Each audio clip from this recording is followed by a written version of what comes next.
Bonjour. Aujourd'hui, je vais vous présenter le projet de règlement PP23-2025 qui vient modifier le règlement de zonage. À l'article 2, ce qu'on va venir faire, c'est qu'on va venir rajouter les centres de recharge pour véhicules électriques à la classe d'usage qui comprend les postes d'essence. Donc, dans les endroits où est-ce qu'on va autoriser les postes d'essence, on va autoriser également les centres de recharge de véhicules électriques. Il est important de ne pas confondre les centres de recharge de véhicules électriques avec les bornes de recharge de véhicules électriques. Les bornes de recharge, eux autres, sont autorisées partout où est-ce qu'on va autoriser des stationnements.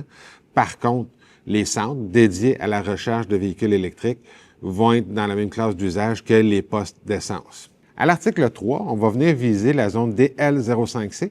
C'est une zone qui est au nord du boulevard David-Bouchard, de part et d'autre de la rue d'Offrune. Dans cette zone-là, ce qu'on va venir faire, c'est qu'on va venir autoriser les lave-autos automatiques et les centres de recharge de véhicules électriques. Dans le fond, on va venir autoriser deux classes d'usage, mais uniquement les lave-autos et les centres de recharge de véhicules électriques dans la zone que vous voyez à l'écran. À l'article 4, on va venir viser la zone DD04C. Ce que vous voyez à l'écran, dans le fond, c'est part et d'autre de la rue principale, proche de la limite avec la municipalité de Saint-Paul-d'Abbotsford. Dans cette zone-là, ce qu'on va venir autoriser, c'est les services récréatifs entièrement à l'intérieur du bâtiment. Donc, les centres récréatifs, les salles de sport et autres, qu'on va venir autoriser dans la zone. Comme mentionné dans l'avis public, le premier projet de règlement a été adopté par le conseil municipal lors de la séance du 8 septembre 2025.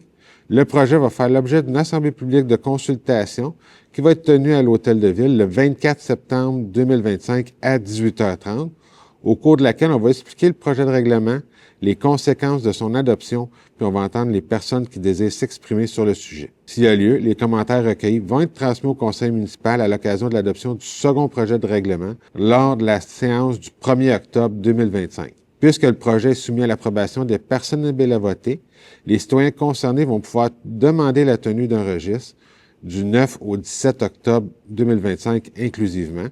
Un second avis public détaillant la procédure à suivre pour demander la tenue d'un registre va être publié le 9 octobre 2025. On vous invite également à prendre connaissance de l'avis public ainsi que du document intitulé « Calendrier d'adoption » que vous retrouverez aussi dans le même onglet que la présente capsule, lequel va résumer la procédure d'adoption du projet de règlement. Finalement, pour obtenir plus d'informations quant à vos droits relativement à ce projet de règlement, vous pouvez communiquer avec les services juridiques au 450-776-8306. Merci, bonne fin de journée.